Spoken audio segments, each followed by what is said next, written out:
ga zelo veseli. Pozdravljam vas vse skupaj na tiskovni konferenci. Ob razstavi Gagarin, nebo je črno, zemlja je modra. Za mizo sedimo seveda najprej, kot se spodobi, naš gost, kozmonaut Jurij Ivanovič Malenčikov. Pozdravljeni. Poleg mene sedi gospod Jurij Gabitov. Iva živjo, na levo stran. Jurij Gabitov je svetovalec ambasade Ruske federacije. Na moji desni strani Miha Turšič. Miha Turšič je avtor razstave. Moje ime je Dragan Živadinov. Moral bi pa seveda začeti z gospo Ivo Zupančič. Njo bom pa prav posebej pozdravil, tako da ne bom zgledal zdaj jaz en, ki vodi tiskovne konference. Ampak bi rad vseeno zgledal nekdo, ki je tudi soavtor razstave in bomo začeli. Skratka, praznujemo v teh dneh 50-letnico poleta Jurija Gagarina, ki je 12. aprila 1961 poletel v vesolje z plovilom Vostok. Seveda, mi vam bomo povedali ta osnovna izhodišča ne samo o razstavi, ampak pravzaprav o tem, na kakšen način in zakaj pravzaprav sva z Miho, Dunjo Zupančič in jaz vstopili v ta prostor, v katerem sedite. Ta prostor, v katerem sedite, bo imel 21. aprila uradno otvoritev. Sedite v, kako je uradno prav se reče, prostoru, oficialno, ja? Ja, kako se reče v prostoru, se pravi? Ruski center znanosti in kulture. Tako, Ruski center znanosti in kulture. Sedimo v Ruskem centru, novem Ruskem centru znanosti in kulture. Skratka, to dejstvo je spodbudilo gospoda Jurija Gabitova in ambasado, da so povabili Miho, Dunjo in mene k sodelovanju, da pravzaprav naredimo, kar mi mislimo, da bi ob praznovanju 50-letnice Jurija Gagarina bilo potrebno storiti. Mi smo to vabilo več kot z velikim, zdaj prije ta fraza, ampak preprosto ni fraza, z veliko radostjo sprejeli. Seveda, zakaj? Ker smo mi že pripravljali se za to, da ko bo otvoritev oktobra kulturnega središča evropskih vesoljskih tehnologij, da bomo takrat ob sami otvoritvi imeli seveda ob otvoritvi arhitekture in prostora že otvoritev prve stalne razstave. Prva stalna razstava v 6 letih bo postavljene 3 stalne razstave. Prva stalna razstava bo razstava posvečena Hermanu Potočniku Nordungu z naslovom 100 monumentalnih vplivov Hermana Potočnika Nordunga. O drugih dveh ne bom danes govoril, ampak poleg tega bo pa v tem prostoru še 12, v 6 letih še 12 začasnih razstav. Se pravi, ki bojo časovno omejene, se pravi, trajale bo od meseca do 3 mesecev ali tudi več. In seveda, ko smo bili povabljeni, da postavimo razstavo, smo to sprejeli. Zakaj? Ker kaj hočemo boljšega, kot da zares sprejmemo logiko in jo na en način Erna, hvala. To je Erna dela v središču, ni bilo nujno, ampak bo pa na naslednji tiskovni pravočasno.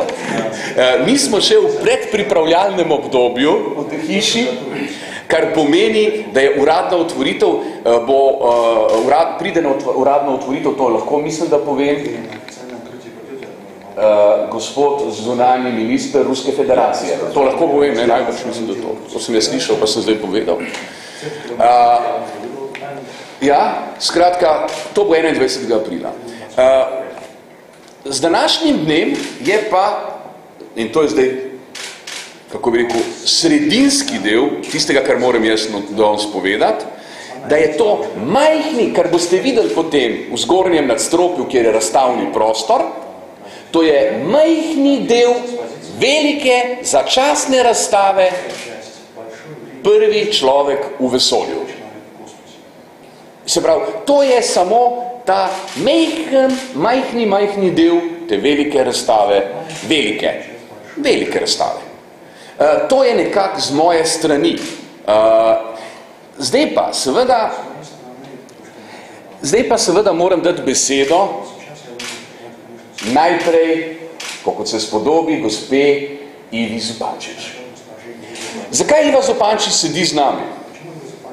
Gospa Iva Zupančič bo nocoj na otvoritvi, še to bi lahko rekel, razstavo mi uradno žanrovsko imenujemo vizualni informans. Vizualni informans, potem, če bo koga to zanima, lahko še povem, da ne bi zdaj vstopil v terminologijo. Poleg vizualnega informansa bo tudi zvočni informans zvečer in del tega bo to pa moram Jurija opozoriti Gabitova. Če vidite tukaj, da se vsake tok časa malo zatrese, to je zaradi tega, ker zgoraj hodijo. To bo treba tudi urediti. Do 21. aprila. Ok. Šutka. Ok. Iva Zupančič bo nastopala, ok, za tistega, ki ne pozna gospo Ivo Zupančič. Iva Zupančič je dobitnica Borštnikovega prstana in seveda odličnica slovenskega odra. Iva Zupančič bo nastopala ne samo zaradi tega, ker je odličnica slovenskega odra, ampak Iva Zupančič je bila tistega dne v Moskvi, ko se je Gagarin vrnil na Rdeči trg. Iva, a bi lahko nam zdaj povedala, kako je to bilo vse skupaj od tega srečanja s Ferdom? Prosim te, no, bi bilo pa skrajšej. Ja, pa no.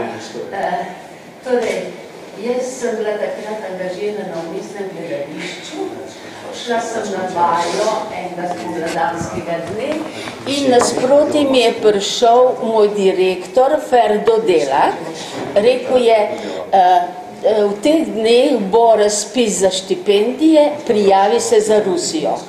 Jaz sem rekla, zakaj? A me ne potrebujete? Ja, potrebujemo, ampak ti igraš ta ruski repertoar in bi bilo dobro, da bi šla k izviru pogledati, kako oni to delajo. In res sem pol dobila to mednarodno štipendijo za menjava študentov in sem že bila 60. leta, 60-61 v Moskvi v Gosударственnem institutu teatralnega izkustva GITIS, državna akademija.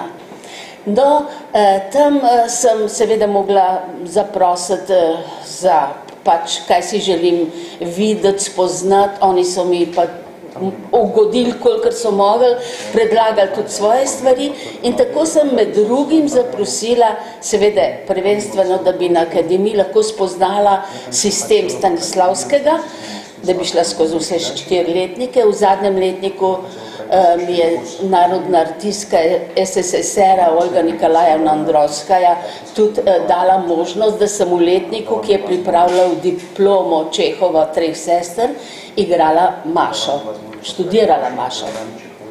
No, zaprosila sem tudi, da bi lahko prisostvovala vajam v raznih gledališčih. Dovolili so mi, najprej so mi dali teater Majakovskega, potem pa eden najslavnejših, največjih, najbolj upoštevanih gledališčev, to se pravi MHAT. In tam so študirali eno dramo Kornejčuka nad Dneprom. Glavni režiser je bil spet seveda narodni umetnik SSSR Kedrov in to je bil edini še živeči, poslednji še živeči učenec Stanislavskega. Te vaje so bile neverjetno zanimive. Vse se je že začelo z enim obredom, kako se je začela vaja, kako je on vstopil, kako smo se pozdravili, kako je nam razložil, kaj se bo tisti dan delalo. No, in potem se je vse zbralo, ta zbranost pri vaji, vse je ena tišina, vse je bilo posvečeno temu, kar se dogaja na odru. In nenadoma je nekaj završalo po hodnikih, en človek je vstopil in zakričal: "Prvi človek, Juri Gagarin, vrnul se iz kozmosa." In to je bilo nekaj neverjetnega za vse nas. Različno smo pač sprejeli, ampak euforija. In potem so povedali, da bo prišel na Rdeči trg. In kdaj približno bo prišel. In potem nekateri smo zelo, zelo hoteli ga čakati. Ne? In seveda, to je pa kot privatnik, posameznik ne bi mogel, so pa nam dali eno propustnico, da smo delegacija. In to smo bili Azim Albanc, Lu Kitajec, Kostja Rus pa jaz. In potem so prišli na tiste na ulico Gorkega, nekako tam so bile, seveda so tako stražili, so nas noč spustili s tisto propustnico. V hipu smo se zgubili. Jaz sem se držala Kostjo in on je rekel: "Drž se me, ker sicer se ne bova več najdla." Ne? In to je bilo nekaj neverjetnega. Ta reka ljudi, ki se je valila, pravzaprav smo kar valovali. In Kostja mi rekel: "Poskus biti ves čas na dveh nogah, ker če bo še ena umaknila, bo kakšna druga noga tam prišla. Ne se ozira dol." Jaz sem rekel: "Po ničem čudnem hodim, ni važno, najbolj so kakšnega lože ali pa tudi če boš ti kaj zgubila, pusti." In spet smo se, nenadoma so prišli delati red s konji. Ne? In kar enkrat vidim, tako gor, konja, kriki, vse, to spet so nam, je en val stran odletel, stran nas vrgu. Skratka, to valovanje po ulici Gorkega do Rdečega trga je trajalo dolgo. Videla sem, res ogromno stvari sem doživela. Mislim, te kriki, vzdušje, teh ljudi, ki smo se valili dol proti Rdečemu trgu. No, tako sva prišla še z rokami skupaj s Kostjo na Rdeči trg. In sicer je on skozi pazil, da sem bila bolj na desni strani. In tako sem prišla točno pred mavzolej. In potem je po zvočniku se rekel: "Gagarin prihaja v avtomobilu preko Nevskega, po Nevskem prospektu." Ko si je rekel, jaz sem gledam, kako bi se tukaj midva ven zmuznila. Jaz sem rekla, jaz ne grem nikamor, jaz sem prišla prav na tak pravi zaželeni prostor, jaz ne grem. Je rekel, ampak jaz se spominjam, kaj se je vse zgodilo ob Stalinovi smrti, koliko je bilo mrtvih, poteptanih in tako. No, ampak Gagarin je prišel s avtom iz ozadja Kremlja in čez glavna vrata Kremlja na Rdeči trg, je prihajal vas tak nabit z veseljem, s ponosom, tak simpatičen, sprožen, mimo nas, po stopnička gor na mavzolej, seveda ovacije, kako ga je ljudstvo sprejelo, ljudje, in potem so bili govori in tako naprej. On pa je na koncu tako lepo, skromno se zahvalil svojim sovjetskim ljudem, da so omogočili Sovjetskemu Sojuzu, Sovjetski zvezi in njemu osebno, da so mu omogočili polet v vesolje, raziskavo in vrnitev. Zame je bil to en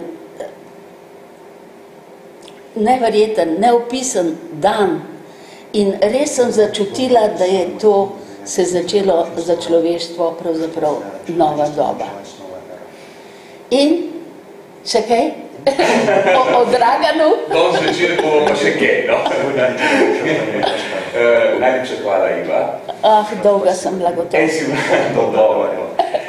Seveda, zdaj bi pa prosil našega gosta, Jurija Ivanoviča Marinčikova, če bi pozdravil našo skupnost.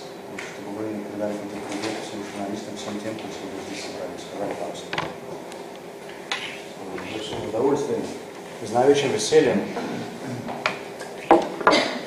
Мне очень приятно находиться здесь сегодня, в таком прекрасном городе, в кругу очень приятных, хороших людей. Zelo mi veseli, da smo se danes zbrali tle v tem prelepem mestu s temi prelepimi, odličnimi ljudmi. Действительно, вот приближается такой большой праздник, 50 лет событий, которое вот так сильно повлияло на людей на всей планете.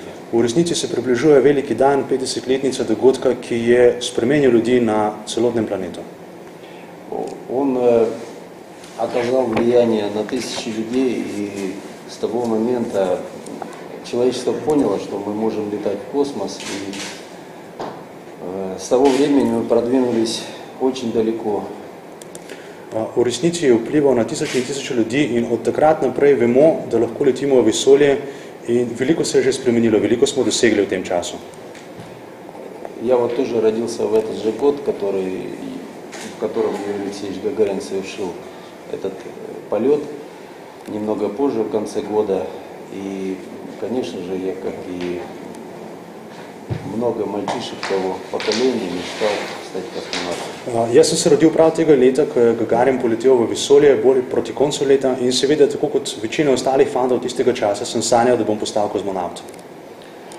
Ну, сегодня мы работаем в космосе, у нас есть большая международная программа, и в ней участвуют 16 стран. Это Европейское космическое агентство, Соединенные Штаты, Канада, Япония. Seveda danes sodelujemo v zelo velikem vesoljskem projektu, sodeluje več kot 16 agencij in držav z celega sveta, to je Evropska agencija, to so ZDA. И в то время, конечно, эти проекты, они выполнялись в мире в соперничестве между странами. Ну, а сегодня мы вот уже многие годы тесно работаем совместно. Seveda takrat so se podobni projekti izvajali v tekmovanju med obema državama, medtem ko danes pa že vsi tesno sodelujemo že dolgo let skupaj. И, конечно, еще в те годы люди, которые занимались этими проектами, они хорошо понимали, что их достижения будут служить всему человечеству. In seveda ljudje, ki so se takrat ukvarjali s temi projekti, so zelo dobro razumeli, da bodo njihovi dosežki služili še naslednjim generacijam. Поэтому я хочу с удовольствием передать вам, жителям такого прекрасного города, такой прекрасной страны, от отряда российских космонавтов, самое доброе пожелание. Seveda, zato z veseljem pozdravljam v imenu odreda ruskih kosmonavtov prebivalci te prečudovite in prelepe dežele in tega prečudovitega in prelepega mesta. И сказать, что мы всегда рады с вами встречаться, сотрудничать и дружить. Vedno smo veseli srečevanj z vami, sodelovanja in prijateljstva z vami. Спасибо. Hvala lepa. Zdaj bi prosil Jurija Tobitova, če bi spregovoril par besed v imenu ambasade. Well, ladies and gentlemen, let me greet you all here. It's a pleasure for us just to be amongst you. We expected some mass media representatives here, but we find that a real interest of this event is quite bigger than we expected. So that's, I wanted just to continue that line with Mr. Marenchenko. The former Soviet Union and the Russian Federation contributed a lot in the outer space exploration. And not only for the benefits of the Russian people, the Russian nation, and also for the benefits of the whole mankind. All the scientific programs, they are working for the benefits of everybody. And it's a Russian program, and the Russian team make a lot just to go ahead with this outer space exploration. I think you're aware that today we have a press conference, later on we have the official opening of the exhibition devoted to the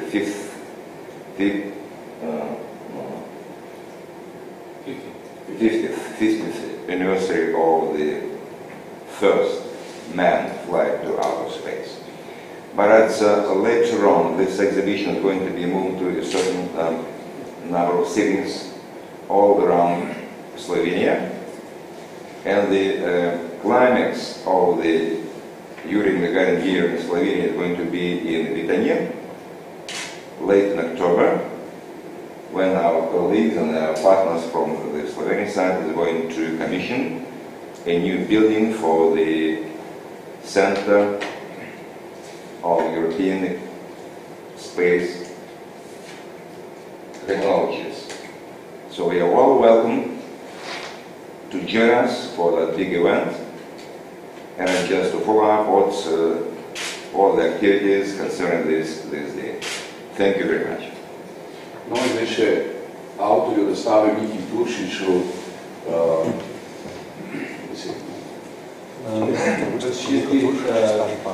podčrtal to, kar je Vladi že omenil, da je ta razstava tukaj konček vseh in pa začetek projekta predstavljanja našega širšega konteksta raziskovanja človeškega v vesolju. In pred 50 leti, ko je lahko rečem, prvi človek stopil v vesolje, je bil dejansko začetek tega našega raziskovanja. In potrebovali smo 50 let, da smo dosegli vse, kar smo pač dosegli v kontekstu človeštva. Mi to zdaj raziskujemo in konec leta bomo to predstavili v Vitanju v kontekstu ruskega vesoljskega programa z dosežki Gagarina in prvih kozmonautov do dosežkov ameriškega vesoljskega programa in kasneje evropskega vesoljskega programa. No, pred vprašanji, seveda namenim predvsem našemu gostu, bi je še posebej en trenutek, ki se nam je zgodil in iz katerega boste lahko razbrali, kako nas povezuje se pravi tisto, čemu rečemo kozmonautika s kozmonautsko znanostjo. Povezuje nas, meseca novembra smo v Kalugi, v središču muzeju kozmonautike, zvedeli in tudi videli od dr. Tanje Nikolajeve Želmine, da je, to smo že prej vedeli, da je bila knjiga Hermana Potočnika prevedena leta 1935, to smo že vedeli.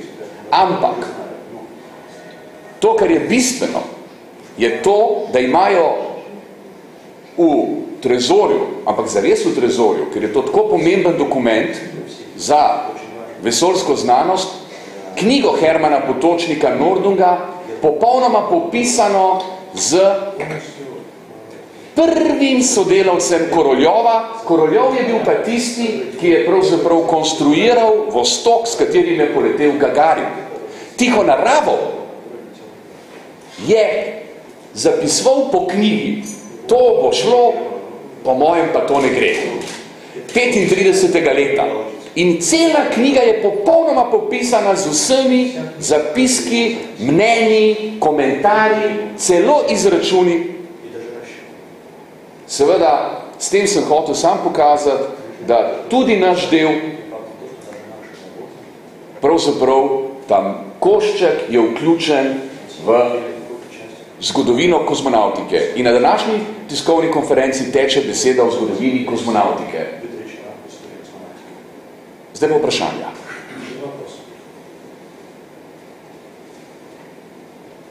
Našemu gostu. Prav razumel, bo ta razstava potem potovala po državi? Ja, ta delček bo imel tudi na univerzah, bo predvsem bil. V Novem mestu, v Novi Gorici, prva je Nova Gorica. Po tukaj gre v Novo Gorico na univerzo. So termini že znani ali je to? Ne, niso še vsi. V vsakem primeru Nova Gorica je znana.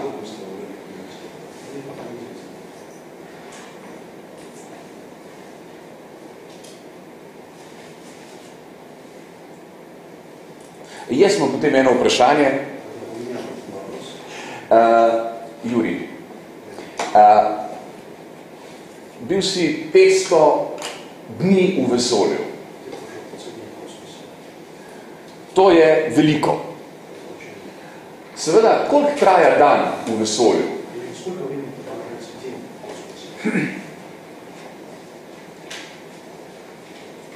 Действительно, я выполнил за свою карьеру 4 полета в космос. И общая продолжительность составляет приблизительно 1,5 года. V resnici sem v svojo kariero opravil 4 poleta v vesolje in približno 1 leto in pol je skupni rok mojega prebivanja v vesolju. И это было очень необычное время, замечательное, в то же время довольно сложное. To je bil zelo nenavaden čas, zelo odličen čas, ampak hkrati s tem zelo zahteven čas. И время у нас распределяется так, что за 1 час 30 минут мы делаем 1 облет Земли. In naš čas je deljen tako, da v 1 uri in pol naredimo potirnice en obhod okoli Zemlje. Да, и, соответственно, мы видим 1 закат и 1 рассвет каждые 1,5 часа. Tako da vsako uro in pol vidimo pravzaprav, kako sonce vstane in kako zaide. И за сутки мы делаем 16 таких облетов вокруг Земли. In v 24 urah 16krat obkrožimo Zemljo. Так что вот за 24 часа мы имеем возможность посмотреть, в общем-то, всю Землю. Tako da v 24 urah pravzaprav imamo možnost ogledati celotno površino Zemlje. Ну и поскольку Солнце постоянно или оно появляется, или исчезает на теневой стороне орбиты, то мы живем просто по земному времени. In zato, ker sonce stane, izginja in potem se pojavlja, živimo pravzaprav po navadnem zemeljskem času. Сейчас на Международной космической станции мы живем по гринвичскому времени. Sedaj na mednarodni vesoljski postaji živimo v skladu z Greenwich časom. Ну и, соответственно, днем работаем, а ночью спим, закрываем иллюминаторы, чтобы солнце не светило. In seveda po dnevi delamo, po noči pa spimo, zapremo lapute, da nam sonce ne sveti v notranjost plovila. Ну, это не совсем обычно, но, в общем-то, вполне можно обеспечить режим труда и отдыха. To sicer ni čista navadna stvar, ampak se da povsem zagotoviti normalen delovnik. Kater kontinent ti je bil, ko si gledal na Zemljo, kater kontinent je bil najbolj močno ti deloval, kako bi rekel? Какой континент, когда вы пролетали на Земле, выглядел самым мощным, самым сильным, самым красивым, может быть? С лепотой. Ну да, для каждого человека, вот, кто бывает в космосе, он восхищается тем, как выглядит наша планета Земля. Vsak človek, ki je bil v vesolju, je seveda vzhičen nad tem, kako Zemlja iz vesolja izgleda.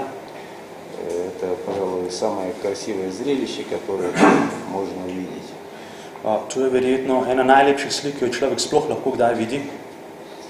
И, естественно, в первую очередь очень интересно посмотреть на то место, где ты родился, на свою родину. In seveda, zelo zanimivo je najprej pogledati na prostor oziroma kraj, kjer si se rodil. Ну, у каждого есть какое-то любимое место, которое чем-то восхищает. Vsak ima seveda tudi nek svoj priljuben prostor, ki ga najbolj navdušuje. Меня всегда интересовало, как выглядит Африка. Mene je vedno zanimalo, kako izgleda Afrika. Такая насыщенность в красках, гамма цветов очень ярких, там всегда хорошая погода и очень яркие цвета. Taka barvna nasičenost, taka paleta barv, tam je vedno dobro, lepo vreme in zato so barve vedno zelo slikovite in zelo žive. В тех местах, где через песок выходят камни, и они имеют такие оттенки особенные на фоне песка. Še posebej tisti prostori tam, kjer iz peska se prikazujejo kamenine in imajo prav posebne barve oziroma odtenke, ki se jih vidi. И это выглядит как какое-то искусство. In to je pravzaprav izgleda kot neka umetnost. Izvolite, to je bilo prvo, po drugo. Пожалуйста, первый, второй вопрос. Zanima me, če ste kdaj srečali Gagarina, kakšen človek je bil. Posebej me pa zanima, a se je od njega pričakovalo, da potem, ko je bil prvi človek v vesolju, še kaj naredil življenju. Ali je bilo to za vas? Меня интересует, встречались ли вы когда-нибудь с Гагарином, и каким он был человеком. И третий вопрос. После того, как он стал первым человеком в космосе, ожидалось ли от него еще что-нибудь на его профессиональном пути, его карьере? Ну, у меня не было возможности встретиться с Юрием Алексеевичем Гагарином, когда я пришел в Центр подготовки космонавтов, его уже не было. Nisem imel možnosti se srečati z Jurijem Gagarinom, ker ko sem prišel v Center priprave na let, ga že ni bilo več tam. Но я работал с людьми, с довольно значительным количеством людей, которые работали с ним с самого начала. Ampak sem pa imel priložnost delati z veliko ljudmi, ki so delali z Gagarinom že od samega začetka. И, естественно, все рассказывали о Гагарине в разной обстановке. In seveda so vsi o Gagarinu pripovedovali tudi v različnih okoliščinah, kako so ga srečali. И все характеристики были очень положительные. In vsi odzivi so bili zelo pozitivni. Отмечались его качества хорошие, его простоту, он очень был дружелюбный, он ценил друзей, любил друзей своих. Še posebej so izpostavili njegovo preprostost, njegove dobre lastnosti, imel zelo rad ljudi, še posebej svoje prijatelje, tako da je bil zelo prijateljski človek.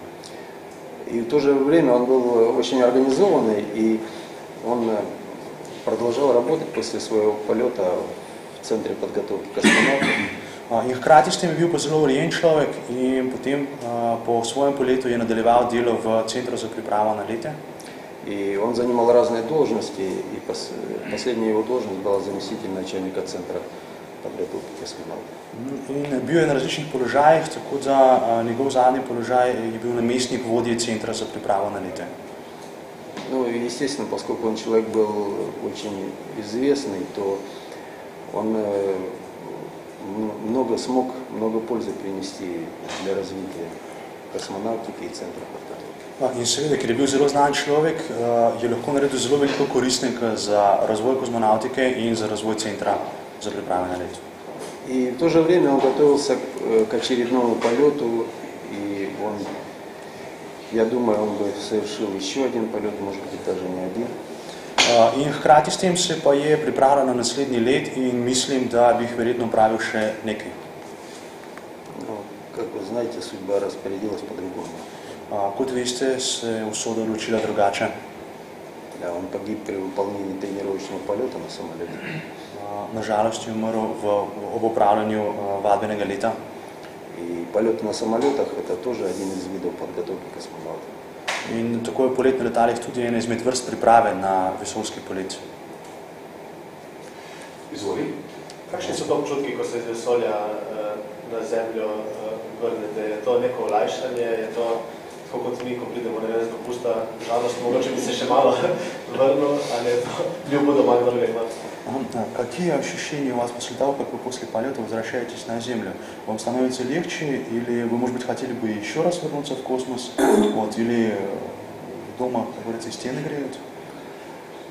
Ну, конечно, когда находишься в космосе, особенно длительное время, то хочется вернуться на Землю, домой.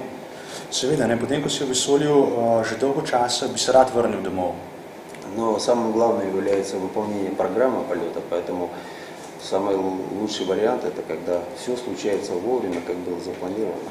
Ampak najbolj pomemben pred vsem tem je izvajanje programa za polet in seveda najboljše, kadar vse stvari tečejo gladko, utečeno in v svojem roku. Никто не хочет раньше закончить полет или чтобы полет длился дольше, чем запланировано. Хорошо, когда все вовремя. Nobeden ne želi, da se čas leta skrajša ali podaljša, vsi želijo, da se zadeve končajo v svojem roku. Ну, а, конечно, после возвращения на Землю очень сильно ощущаешь гравитацию, притяжение Земли. In seveda po vrnitvi na Zemljo zelo močno občutiš gravitacijsko silo Zemlje. Особенно первые часы очень сильно притягивает Земля и даже трудно делать шаги. Še posebej v prvih urah Zemlja zelo močno vleče k sebi in je težko narediti sploh kakšen korak. Но настроение все равно очень хорошее, потому что завершение полета, возвращение на Землю – это большое, хорошее событие для космонавта. Ampak občutki so še vedno zelo dobri, ker zaključek poleta in vrnitev na Zemljo je zelo pomembna in dobra stvar za vsakega kozmonavta. Še eno vprašanje imamo zadnji. Rusija in Sovjeti so večkrat pomagali Američanom v vesolju, 1950 Sputnikom, prvim satelitom v vesolju, potem 61 Gagarin, prvi človek v vesolju. Kje je ruska kozmonautika danes, tudi glede na sočasno konkurenco, ki nastaja, ki je čedalje boljša? Kitajci, Japonci, Indijci, celo Iranci imajo na svoj program. Torej, kje je ruska kozmonautika danes? Во время соревнований России и Штатов Россия много раз выходила победителем из космической гонки. В 1957 году «Спутник», в 1961 «Гагарин». И вопрос, где находится русская программа космонавтики на сегодняшний день, смотря на то, что сейчас большая конкуренция и с Китаем, и с Японией, говорят, и с Индией. Ну, что касается пилотируемых полетов, то мы сейчас работаем, как я уже говорил, это программа международная, она называется Международная космическая станция. Kar se tiče pilotiranih letov, kot sem že rekel, sedaj vsi skupaj sodelujemo pri projektu Mednarodne vesoljske postaje. И в этом проекте в России есть своя часть, свой национальный российский сегмент. In v tem projektu ima Rusija svoj del, svoj ruski narodni del. И мы выполняем большую нагрузку по обеспечению выполнения всего проекта. In pravzaprav imamo veliko breme za zagotavljanje izvajanja celotnega projekta. Это и доставка экипажей, и возвращение на станцию. Tu je tako pošiljanje ljudi, kot tudi vrnitev ljudi na postajo. Это доставка различных грузов, оборудования, научного оборудования. Tu je dobava različnega tovora, različnega blaga, tudi znanstvenih tovorov.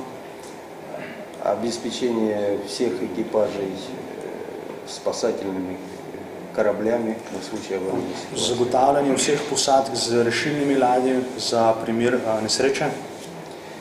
И если смотреть в будущее, то это хорошая модель сотрудничества. Я думаю, что в будущем эти проекты такие крупные будут и должны быть международными. In če pogledamo v prihodnost, mislim, da je to dober model sodelovanja in mislim, da bi mogli vsi večji projekti se izvajati v prihodnosti na tak način. Ja, izvolite. Kakšni načrti ostajajo sedaj za prihodnje? Američani so verjetno opustili svoj načrt, da bi do leta 2020 spet prišli na Luno, tudi Mars je bolj nekje v oblakih. Kakšni so mogoče lastni načrti ruske kozmonautike? И какие же планы на будущее? Судя по всему, американцы в 2020 году не собираются еще раз лететь на Луну, скорее всего, они не полетят и на Марс. Какие цели стоят сейчас перед российской космонавтикой? Ну, я думаю, что, на мой взгляд, полеты на Луну и на Марс — это вот ближайшие планеты. И это были бы логические шаги по развитию пилотируемой космонавтики. Mislim, da so poletje na Luno in na Mars, torej poletje na bližnji planeti, so neki logični koraki na poti razvoja kozmonautike. И тоже создание строительства базы на Луне. Tudi ustvarjanje bazne postaje na Luni. Такие проекты, они в поле зрения ученых, конструкторов находятся уже значительное время. To so projekti, ki jih znanstveniki in raziskovalci že dolgo časa smotrijo, razmišljajo o njih. И в разных странах об этом думают, и я думаю, рано или поздно будет начата работа по осуществлению таких проектов. V različnih deželah mislijo na te projekte in mislim, da bo v prihodnosti tudi vse načrtovano izvedeno. И я уверен, что эти проекты будут не национальным проектом какой-то отдельной страны, а это будет кооперация международная. In sem pripričan, da te projekte bo izvedeni v nekem mednarodnem sodelovanju, ne pa, da bi jih izvajale posamične države. Но вот на сегодняшний день у нас нету конкретных дат или конкретных шагов по реализации этого проекта, но это вот дело будущего, я думаю, не очень далеко. Kar se tiče današnjega dne, pa nimamo nekih konkretnih korakov za izpeljevanje tega projekta in mislim, da je to stvar prihodnosti. Še eno osebno vprašanje. Še один личный вопрос. Eden Aldrin je bil drugi človek na Luni in tega dolgo ni prebolel, se je zaradi tega tudi zabil in kasneje se je nekako spoprijaznil. Jurij Gagarin je bil izbran, da bo prvi poletel v vesolje. Kako so znano, kako so reagirali tisti kozmonavti, ki so se tudi pripravljali, pa niso bili izbrani, kako so to osebno sprejeli, da niso mogli pokrli v vesolje. In drugič, torej še, tudi danes se vse skozi pripravljajo kozmonavti na polete, nekateri pozim lahko poletijo, nekateri tudi po dolgih pripravah ne morejo. Kako prebolijo potem tistim to razočaranje, da ne morejo poleteti v vesolje in doživeti tisto, kar ste vi bili v biznesu? И он был вторым человеком, который был на Луне, и, как известно, очень сильно переживал по этому поводу, даже начал пить. Юрий Гагарин был первым человеком в космосе, и вопрос такой, как чувствовали себя те люди, которые не полетели в космос. И вопрос номер два, значит, как и сейчас готовится несколько экипажей космического корабля, и как вы думаете, как справляются с тем, что не полетели в космос, не смогли увидеть то, что видели вы, те запасные резервные экипажи? Ну, как бы профессия космонавта, она предполагает подготовку к полету или сам полет. Это вот основная часть работы.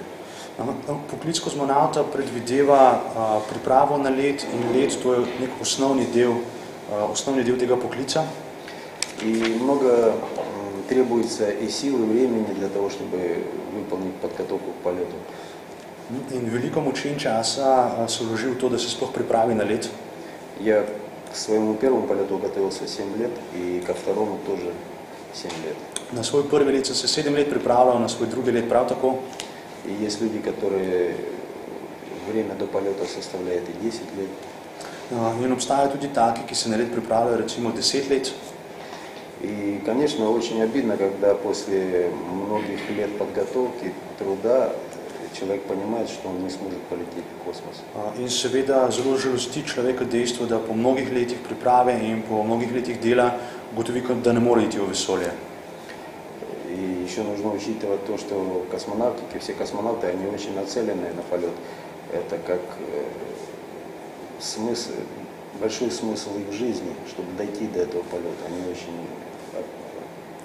мотивированы на успех. In upoštevati moramo tudi dejstvo, da vsi vesoljski potniki so zelo skoncentrirani na ta polet. To je njihov veliki cilj, to je pravzaprav smisel njihovega dela. Поэтому, конечно, если наступает в жизни человека такой момент, что он понимает, что он не сможет полететь в космос, это нелегко пережить. Zato seveda, kadar v življenju posameznika pride do trenutka, ko ugotovi, da ne more iti v vesolje, se s tem zelo težko živi.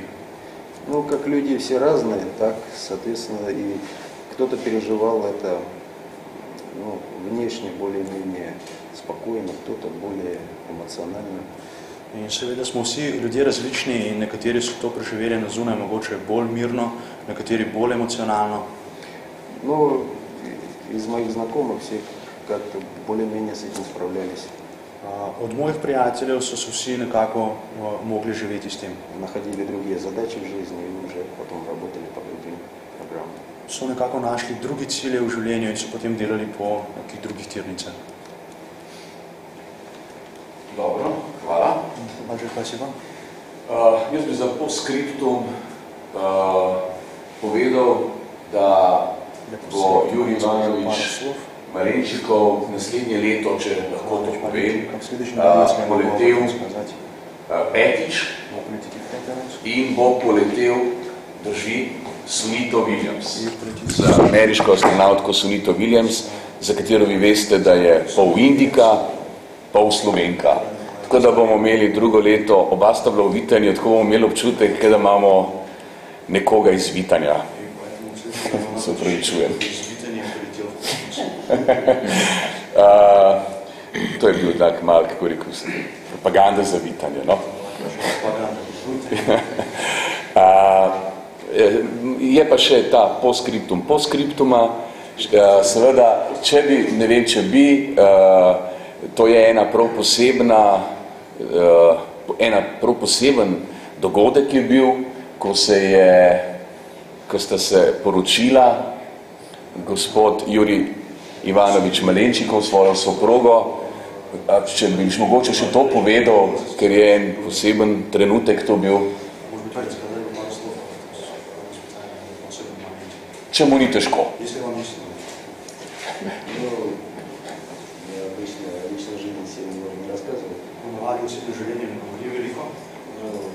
Как я говорил, 1,5 года в космосе – это большая часть жизни.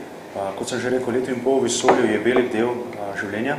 И, конечно же, за такое время в персональной жизни человека может многое произойти. In seveda v tem roku se lahko v osebnem človeškem življenju marsikaj spremeni. Да, возможно, может случиться много событий, и бывают они приятные, и хорошие, бывают они и не очень. Lahko pride do veliko dobrih in tudi ne prav dobrih trenutkov. Ну вот у меня так сложилось, что я вот в течение этого времени такое событие не состоялось. Meni je uspelo tako, da v tem mojem času pol leta se je zgodil tak dogodek. Я думаю, в будущем, когда будут много людей летать в космосе, когда это станет доступно, так как сейчас летают на самолетах. Mislim, da v prihodnje, ko bo veliko ljudi v vesolju, ko bo to bolj dostopno, tako kot danes letimo za letali, это очень сильно изменит жизнь человека на Земле. Da bo to zelo spremenilo življenje človeka na Zemlji. И сейчас даже сложно представить, что это принесет для человечества в целом. In sedaj si sploh težko predstavljamo, kaj bo to prineslo za človeštvo v celoti. И когда будет у человека, у любого человека в течение выходных дней слетать куда-то, да, например, на Луну или вокруг Луны. In ko bo človek imel recimo za vikend možnost iti na Luno ali pa okoli Lune, это будет время, которое мы сейчас можем называть фантастикой, но оно обязательно наступит. To bo sicer čas, ki ga mogoče danes imenujemo fantastika, ampak ta čas bo zagotovo prišel.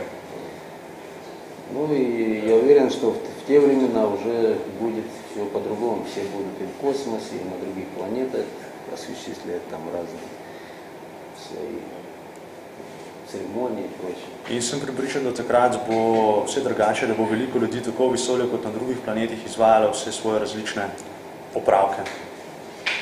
Najlepša hvala. Lahko bi pozdravil vse, jaz sem z enim aplauzom našem gostu, no, ker jaz tudi vem, lahko to naredim, nimam te izkušnje, ampak jaz bom to naredil.